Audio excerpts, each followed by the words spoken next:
नमस्कार दोस्तों, सरन क्लासेस में आप सभी का स्वागत है। आज इस वीडियो में हम 3 करोड़ युवाओं के बारे में बात करेंगे जो हर साल रोजगार हासिल करने के लिए एसएससी, बैंकिंग और रेलवे की प्रारंभिक परीक्षाएं देते हैं। सरकार ने इन तीनों विभागों के लिए अलग अलग एग्ज़ाम्स के सिस्टम को अब ख़त्म कर दिया है और इनकी जगह अब एक कॉमन एलिजिबिलिटी टेस्ट यानी सीईटी कराने का फैसला किया है।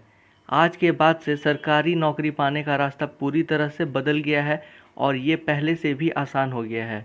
किसी भी व्यक्ति के जीवन में रोजगार बहुत महत्वपूर्ण होता है और हमारे देश के करोड़ों युवा इसी सपने के साथ बड़े होते हैं कि एक ना एक दिन वो बड़ी सरकारी नौकरी ज़रूर हासिल करेंगे।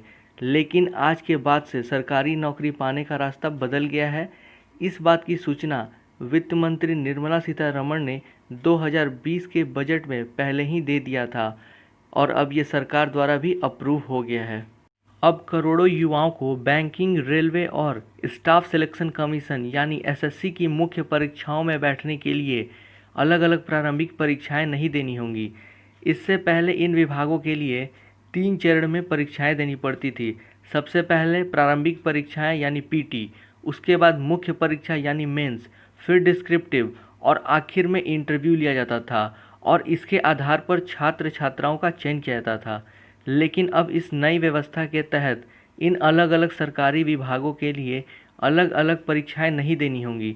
इन तीनों के लिए अब एक कॉमन एलिजिबिलिटी टेस्ट यानी सीईटी कंडक्ट कराया जाएगा। पहले हर आवेदन के लिए अलग अलग आवेदन पत्र, अलग अलग फीस और अलग अलग परीक्षा केंद्र हुआ करते थे, जिससे सभी छात्रों को बड़ी परेशानी झेलनी पड़ती थी। लेकिन अब ऐसा नहीं होगा। अब एक ही परीक्षा, एक ही आवेदन पत्र, एक ही फीस और एक ही परीक्षा केंद्र भी होगा। केंद्र सरकार ने पहले के सिस्टम को अब समाप्त कर दिया है। इस कॉमन एलिजिबिलिटी टेस्ट यानी सीईटी को कंडक्ट कराने के लिए एक नेशनल रिक्रूटमेंट एजेंसी यानी एनआरए के गठन की मंजूरी दे दी गई है। अब ये एजेंसी सारे परीक्षाओं को कंडक्ट कराएगी। वर्तमान में 20 भर्ती एजेंसियां हैं जो सरकारी नौकरियों में भर्ती कराती हैं। अलग अलग सरकारी नौकरियों के लिए ये 20 एजेंसियां परीक्षाएं लेती हैं और भर्ती कराती हैं।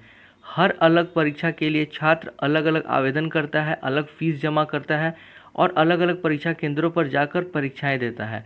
लेकिन अब जो ये नई एजेंसी है जिसका नाम है नेशनल रिक्रूटमेंट एजेंसी यानी एनआरए, ये वर्ष 2021 से यानी अगले वर्ष से लागू होगी और अब आपको बैंकिंग, रेलवे और एसएससी की मेंस परीक्षा के चयन के लिए एक ही परीक्षा देनी पड़ेगी।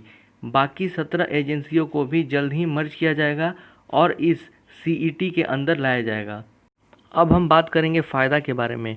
इस नई व्यवस्था से छात्र छात्राओं को कौन कौन से फ़ायदा होने वाले हैं, इसके बारे में अब हम चर्चा करेंगे। इससे फ़ायदा ये होगा कि सीईटी की परीक्षा पास करने के बाद छात्र ये फैसला कर सकता है कि उसे आगे बैंकिंग की मुख्य परीक्षा देनी है या रेलवे की देनी है या फिर एसएससी की देनी है। सीईटी में हासिल किए गए अंक की वैधता 3 साल तक रहेगी, यानी अगर कोई स्टूडेंट चाहे तो वो 3 साल तक इस मार्क्स के आधार पर मुख्य परीक्षाएं दे सकता है। 3 साल तक जिस सीईटी परीक्षा में छात्र का अच्छा मार्क्स होगा वो उसको चूज़ करके मुख्य परीक्षा दे सकता है।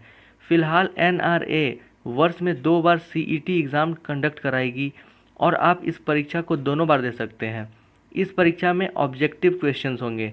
फ़िलहाल 2 भाषाओं में परीक्षा कंडक्ट कराया जाता था, लेकिन अब ये 12 अलग अलग भाषाओं में कंडक्ट कराई जाएगी। भविष्य में भाषाओं की संख्या और भी बढ़ाई जाएगी।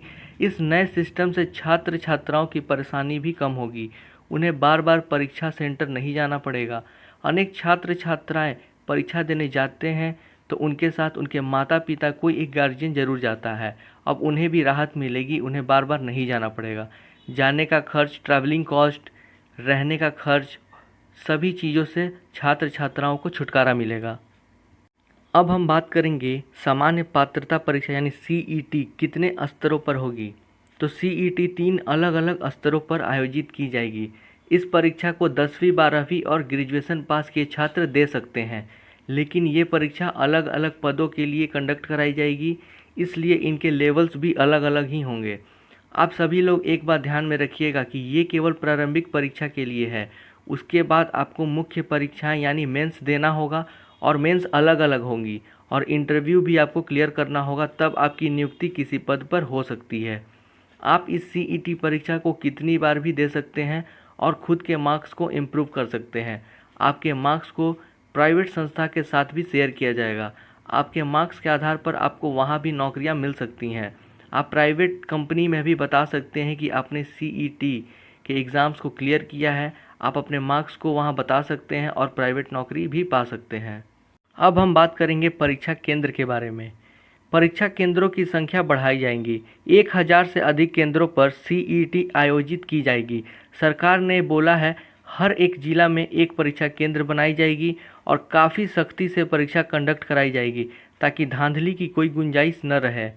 महिला छात्राओं को इसका लाभ मिलेगा क्योंकि वे दूर नहीं जा पाती हैं, उन्हें काफ़ी मुश्किलें झेलना पड़ता है।